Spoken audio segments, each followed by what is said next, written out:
कोलकाता में शांति मार्च के दौरान हंगामा, बीजेपी कार्यकर्ताओं से भिड़ंत, कई लोग पकड़े गए। कोलकाता के मौलाली मोड़ से धर्मतला तक कुछ लोग शांति और युद्ध के खिलाफ एक रैली निकाल रहे थे। उनका कहना था कि हमें लड़ाई नहीं, शांति चाहिए।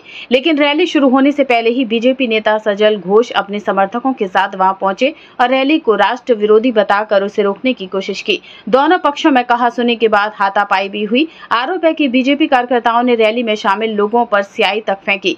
पुलिस ने मौके पर पहुंचकर पहले बीजेपी के कुछ लोगों को पकड़ा, फिर कुछ देर बाद रैली में शामिल लोगों को भी हिरासत में ले लिया।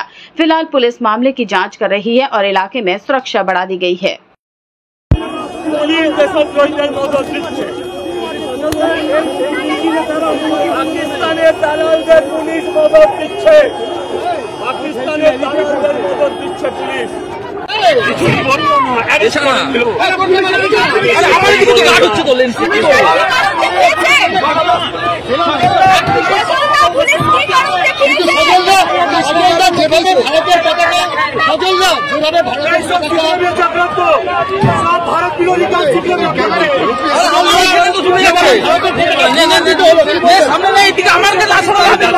এটা ওদের জন্য হলো, ওরা ভারতবর্ষের পতাকাকে এটা অত্যন্ত যন্ত্রণা, এটা অত্যন্ত যন্ত্রণা।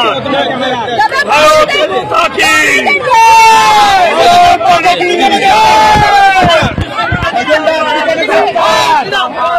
আমরা এই ধরনের দালালদের বিরুদ্ধে, যারা দেশের খাবে পাকিস্তানের দালালি করবে, আমরা তাদের বিরুদ্ধে।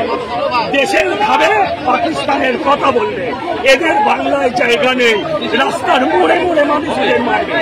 এ রাজ্যের সরকারের ভূমিকা কি দেশদ্রোহীদের সঙ্গে, দেশ বিরোধী, এদের দেশদ্রোহীদের সাথে দেখছেন ওদের পারমিশন নেই, ওদের পারমিশন নেই, সরকার ওদের মদত দিচ্ছে আর আমাদের গ্রেপ্তার এজেন্টকে দিয়ে বিজেপি করায়।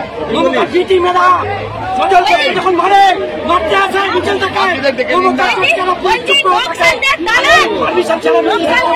নকশালরা পুলিশ মারে, নকশালরা পুলিশ মারে আর পুলিশ নকশালদের দালালি।